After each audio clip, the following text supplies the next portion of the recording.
damai karena berani. Dunia yang kita ciptakan itu adalah proses berpikir kita. Itu tidak bisa diubah tanpa mengubah pemikiran kita. Dilansir dari abadikini.com. Papua adalah sebuah provinsi, sebuah wilayah yang tidak terpisahkan dari Negara Kesatuan Republik Indonesia. Sejak negara direncanakan dan didirikan oleh para founding father pada tahun 1945. Namun selama 76 tahun sejak NKRI diproklamasikan, kedaulatan negara di Provinsi Papua terkesan belum bisa didapatkan secara utuh akibat masih berkelanjutannya konflik dan gangguan keamanan terhadap jalannya pemerintahan dan stabilitas sosial masyarakat. Bahkan Prepare tahun 1969 yang menghasilkan keputusan rakyat Papua untuk menjadi bagian dari NKRI pun masih sering dipertanyakan legalitas dan prosesnya oleh pihak-pihak yang memiliki kepentingan atas Papua dan sering memicu terjadinya konflik bersenjata yang merugikan negara maupun masyarakat Papua sendiri. Proses pembangunan di Pulau Papua terus-menerus mengalami gangguan yang menyebabkan masyarakat Papua semakin tertinggal oleh masyarakat di wilayah lain di NKRI. Untuk mengantisipasi persoalan tersebut, berbagai pendekatan telah dilakukan oleh negara dan melakukan evaluasi serta perubahan secara terus-menerus. Namun, upaya itu sepertinya belum membuahkan hasil seperti yang diharapkan. Walaupun telah berlangsung selama lebih dari 50 tahun sejak Prepare tahun 1969, konflik politik maupun bersenjata masih terus terjadi sehingga saat ini dan bahkan terlihat kecenderungan terjadinya peningkatan gangguan keamanan terhadap masyarakat maupun aparat TNI Polri. Sepertinya tak kunjung padam serta memakan banyak korban jiwa dan kerugian harta benda yang tidak sedikit, terutama di wilayah pegunungan.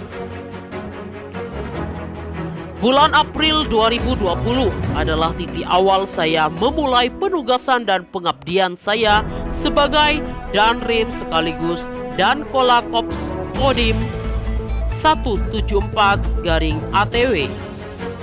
Sebuah tantangan besar menunggu di depan mata saya, seorang prajurit yang diberi amanah tertinggi dari negara untuk bertugas di daerah yang identik dengan konflik berkepanjangan. Apalagi wilayah penugasan yang saya hadapi mencakup Kabupaten Mimika yang beberapa waktu sebelumnya terjadi penyanderaan terhadap 1.300 orang warga masyarakat oleh sekelompok kriminal bersenjata.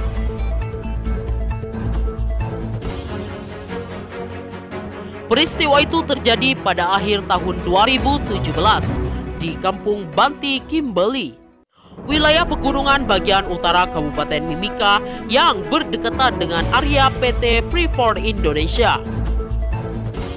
Mengawali penugasan saya sekitar 20 bulan yang lalu, saya memiliki keyakinan sekaligus tekad bahwa pendekatan yang digunakan dalam menghadapi masyarakat Papua yang masih belum sadar harus dirubah. Mereka yang masih terus melakukan aksi-aksi gangguan keamanan adalah bagian dari masyarakat yang kehidupannya relatif terisolir dengan keterbatasan akses pada dunia dan budaya lain yang lebih maju, serta kurang terjangkaunya oleh geliat pembangunan kesejahteraan. Oleh karena itu, tidak seharusnya negara hadir kepada masyarakat hanya untuk mendekatkan keamanan yang cenderung represif.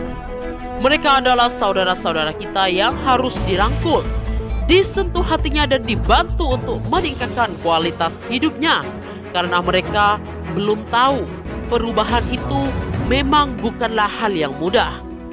Karena karakter dasar para prajurit yang menjadi anggota saya adalah manusia yang dididik dan dilatih untuk bertempur atau menghadapi situasi-situasi kekerasan.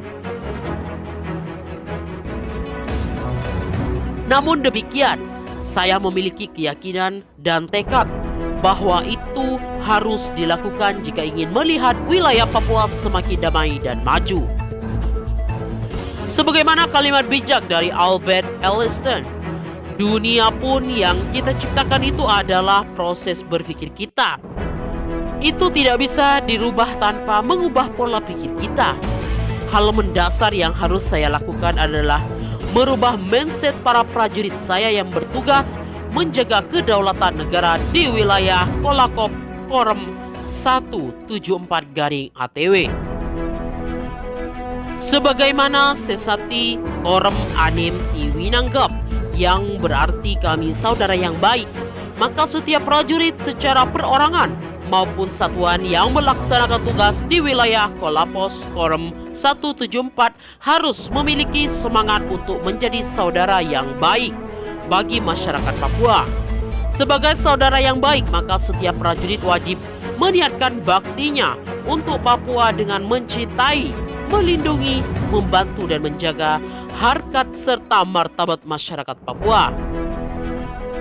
Prajurit dan masyarakat harus bisa hidup berdampingan, saling membantu dan saling menjaga. Para prajurit TNI yang akan melaksanakan tugas menjaga kedaulatan NKRI di Papua harus mau merubah mindsetnya dengan tidak mengedepankan cara berpikir kekerasan dan berorientasi pada kuantitas. Kontak dengan kelompok bersenjata serta hasil yang didapat sebagai tolak ukur kebersihan pelaksanaan tugas. Jika sasaran akhirnya adalah dimenangkan hati dan pikiran rakyat, maka ketiadaan gangguan dari sekelompok kriminal bersenjata di wilayah penugasan suatu satuan dan tingkat penerimaan masyarakat tersebut justru seharusnya dijadikan sebagai ukuran keberhasilan. Bukan malah dianggap bahwa satuan tersebut malas melakukan patrol dan sebagainya. Sebagai hasil, di wilayah Papua Selatan yang menjadi tugas dan tanggung jawab Kolapkops Korem, terjadi penurunan frekuensi dan kualitas gangguan keamanan yang dilakukan oleh KSB sejak tahun 2020 hingga tahun 2021 secara signifikan. Bahkan dapat dikatakan tidak ada setetes darah pun yang tertumpah selama kurun waktu tersebut. Puncaknya, Pekan Olahraga Nasional yang diselenggarakan di wilayah Merauke dan Mimika berjalan dengan lancar, aman, dan sukses tanpa gangguan dari KSB. Hal tersebut menjadi salah satu cerminan bahwa kedamaian dan keamanan bisa tercipta di bumi Papua jika terjadi harmoni yang sesungguhnya antara negara dan masyarakat Papua. Kesimpulan dari semua itu, untuk menciptakan kedamaian di tanah Papua, seluruh stakeholder termasuk para prajurit TNI yang bertugas di Papua harus benar-benar memiliki keberanian untuk merubah mindset dalam melaksanakan tugas. Masyarakat Papua bukanlah musuh yang harus diperangi, melainkan saudara kandung yang harus dicintai, dilindungi, dibantu, dan dijaga harkat dan martabatnya. Jika keberanian tersebut dapat dibangun dengan sesungguhnya dalam hati dan pikiran semua pihak yang melaksanakan tugas di Papua, maka keberhasilan tidak akan sulit untuk dicapai. Karena pada dasarnya Papua adalah tanah damai. 20 bulan masa pengabdian di tanah Papua telah menoreh makna dan cerita sendiri dalam perjalanan hidup saya yang mungkin tidak didapat di wilayah lain di NKRI. Semoga kehadiran saya di tanah Papua juga bisa memberi manfaat bagi masyarakat Papua, khususnya di wilayah Kolapkops Korem, Papua tanah damai, dan damai itu bisa diciptakan jika kita berani mencintai, melindungi, membantu dan menjaga harkat dan martabat masyarakat Papua. Mari bersama-sama bersatu hati dan bersatu tujuan untuk mewujudkannya.